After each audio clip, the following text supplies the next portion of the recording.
Hello everyone, আজকে আমরা বানাবো কোকোনাট পালক পনির।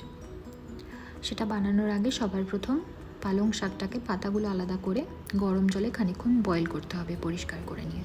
তারপর আমরা ঠান্ডা জলে ভিজিয়ে রাখবো পাতাটা।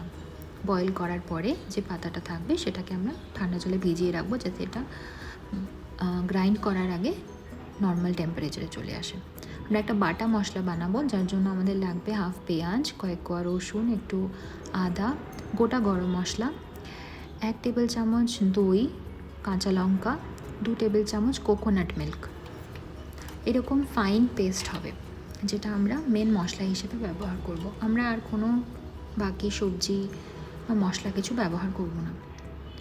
পনিরটাকে একটু বড় সাইজ বা আপনার ছোট মনে হলে ছোট করে কিউব করে কেটে রাখবেন।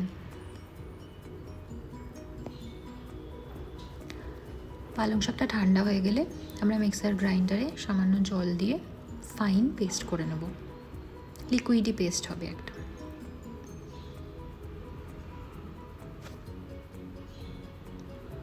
খেয়াল রাখবেন যাতে গোটা টুকরো না থেকে যায় পালং শাকের, একটু দেখে নেবেন।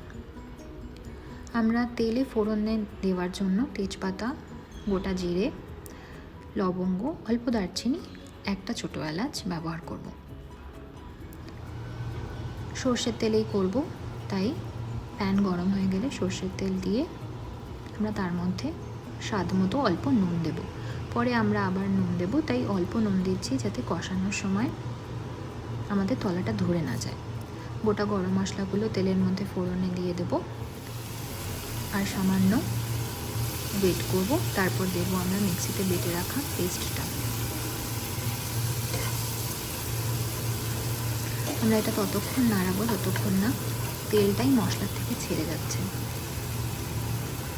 এরপরে আমরা বেটে রাখা মশলার পাত্রতেই অল্প সামান্য জল দিয়ে হলুদ গুঁড়ো দিয়ে এটাকে আরও খানিকক্ষণ ফোটাতে দেব। এর মধ্যে আমরা অল্প কাশ্মীরি মির্চ অ্যাড করব। আমি এটা দিয়েছি যাতে শুধু একটু রং হয়। আপনারা যেটা ঝাল হয় সেটাও ব্যবহার করতে পারেন। আমি যেহেতু কাঁচা লঙ্কা ব্যবহার করেছি পেস্টটাতে, তাই আমি আর আলাদা করে সেটা দিলাম না।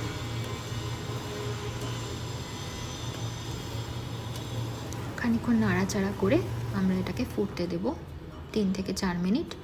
দেখবেন আবার তেল ছেড়ে আসছে, কারণ দই দেওয়া হয়েছে, কোকোনাট মিল্ক আছে, তাই এটা ছেড়ে আসবে।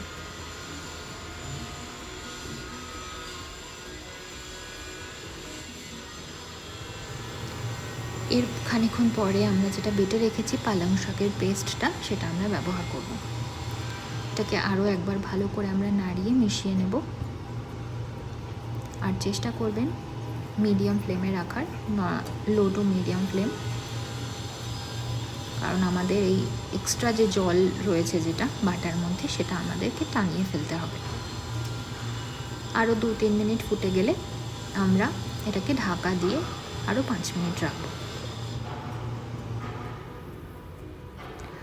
5 মিনিট হয়ে গেলে ঢাকা খুলে আমরা এটার মধ্যে পনিরের পিসগুলো মেশাবো। একবার দেখে নেবেন যাতে জলটা টেনে গেছে বোঝা যায়।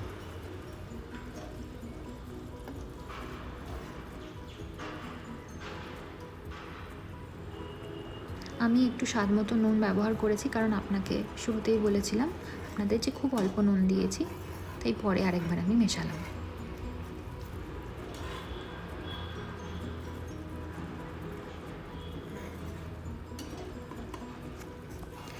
পনিরের টুকরোগুলো এবার আমি মিশিয়ে দিলাম, এবং যাতে ভালো করে এই গ্রেভিটা পনিরের গায়ে লেগে যায় সেই জন্য একটু নাড়াচাড়া করব। এবং এটা করার পরে আমরা আবার খানিকক্ষণের জন্য ঢাকা দিয়ে, মানে 4 থেকে 5 মিনিট আবার ঢাকা দিয়ে ফুটতে দেব।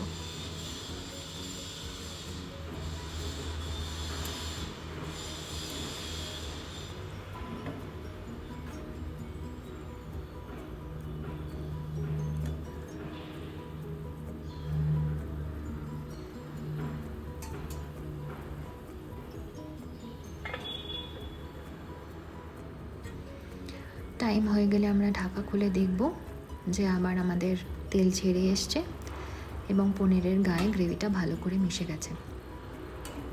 একবার জাস্ট নাড়িয়ে আমরা এরপরে ফ্লেম অফ করে দেব। এরপর আপনাদের রেডি কোকোনাট পালক পনির। এই ডিশটা আপনারা গরম ভাতের সাথে, রুটি, পরোটা, রুমালি রুটি, যে কোনো জিনিসের সাথে ট্রাই করতে পারেন।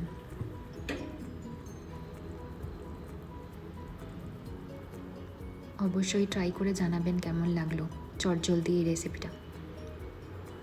Thank you everyone.